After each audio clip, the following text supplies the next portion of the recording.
Greetings, Inquisitors. Welcome to the Holocron. This is the week 167 update for the Darth Loquitur account. I update this account's progress every week, go through all the characters, ships, mods, Datacrons, whatever we're doing for the account so that y'all can follow along. Please remember, as we get started, hit that like button. It does help me and helps the channel, and I would appreciate if you could do that. All right, so what happened in the account this week? The plan was to relic this Embo. We've got ourselves into a position where we're short-handed on Cairo, so thought we'd take a little break from the Leia journey to get this Embo up and running. It'll help us in territory wars. We'll have a little bit better Jabba the Hutt team, so we're going to go ahead and get this done. 175 bronzium wirings for the week. It's a little more than usual, but not a lot. I did farm the 7B node with the 100 cost refreshes all week this week. So I did have a little bit extra there. I'm going to go ahead and put another relic level onto Rey as well. Relic 5 Rey, you can really feel that she's just not where she needs to be. So we want to work her up to Relic 7 or 8 as soon as we can. We get Relic 6 on her.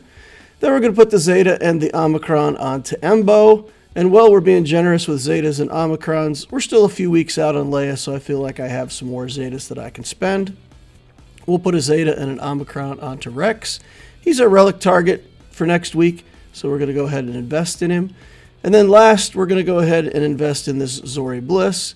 We're using her on defense in Grand Arena. We haven't really built up the character yet, but makes the Fin Poe team a little more interesting. So we do that.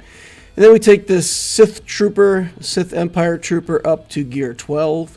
We've got quite a few characters that are stuck here, like right below Gear 12. Plo's another one. We'll take Plo to Gear 12. We've got enough gear to finish some of these characters out. Newt Gunray can go to Gear 12. Those characters don't really get that much better at Gear 12, but it does give us the option to put 6-dot mods in them if we want to, things like that. I have a cross here that's pretty good, so 18 speed on the cross. We're taking a look at that. We're taking a look at some of these other mods. Here's an arrow that has 10 speed. We missed on that a couple times.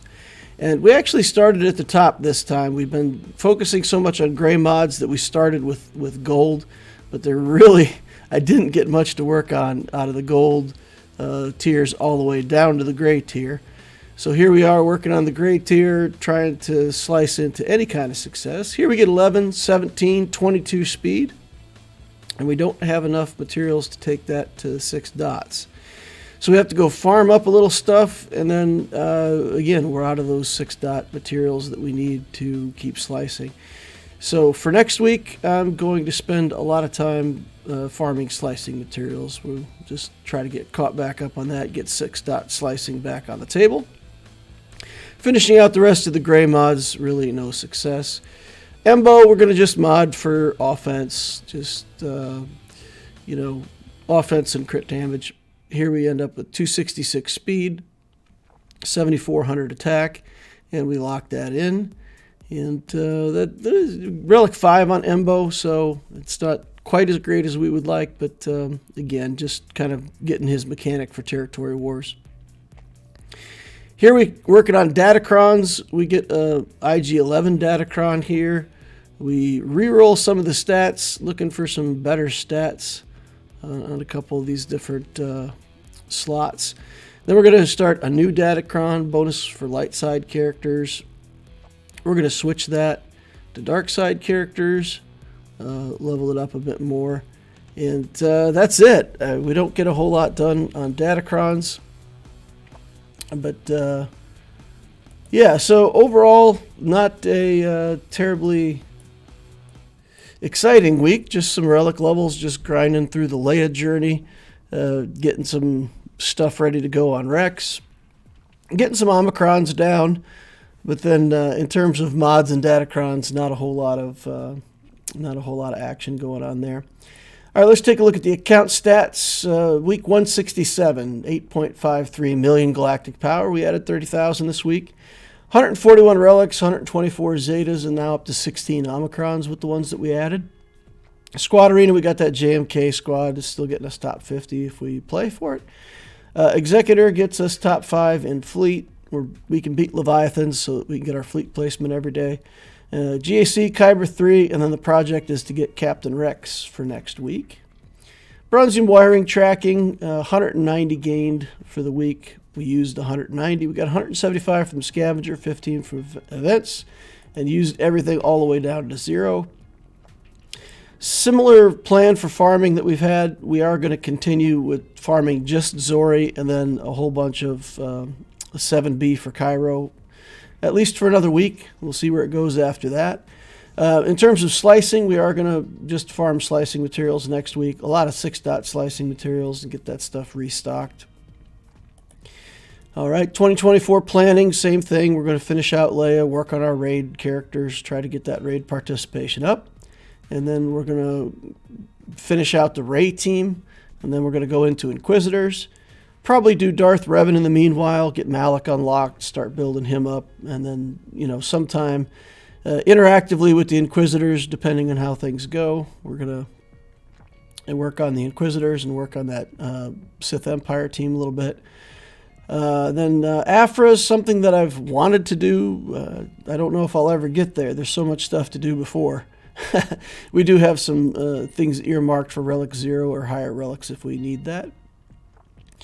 So the 7B farming results for this first week, based on what I got farmed up, it was about, surprisingly enough, maybe less than 10 extra Kairos per day. For the course of the week, those extra refreshes resulted only in about 65 additional Cairo shock prods. The additional Mark V data pads were about 35 extra bronzium wirings. Let's say 450 or 430 or something like that, total data pads, more than I usually get. But that doesn't represent that much bronzium wiring. So when I went back and took a look at the normal crystal cost, you can buy 120 bronzium wirings for 2,400 crystals out of the shop. You can buy 50 Kairos for 1,400 out of the shop. So that 2,100 crystals that we spent on the 100 cost refreshes really is just equal to the amount that we're spending on the amount that we would spend if we just bought it for crystals. So it's not a very good deal. But I am farming light side Galactic Legend tokens. So the big thing here is I'm getting these materials at an equivalent value for buying them out of the shop, but I'm also getting all the other stuff that comes off of the node, credits and some other pieces of gear. But mostly I'm getting those light side tokens, and we've been able to farm up a few rounds of the Rey Ultimate and just kind of stock up on those. We'll have Leia coming soon, and we want to be able to get Leia, but then also finish up Rey's Ultimate pretty soon. So we're still farming SLKR's Ultimate as well, so we should be in a position by next week where we could actually apply Rey's Ult. We'll steal some of the tokens from SLKR that way, but that's okay. He'll get them back from his own journey and then from the rest of Rey's journey. It's going to work out just fine. So interesting. I'll continue to try that, like I said, for another week or two and see where it goes. Depending on how things look, we may or may not change that strategy going forward. It just suffice to say that when you're farming 7B with 50 cost refreshes, it's double the value of buying it out of the shop. It's only because I'm doing the 100 cost refreshes that the value is roughly equal. So usually it's like a double the value off that node plus more because of all the other gear that you get. But at the 100 cost refreshes, it's not a great deal. Just breaking even. All right.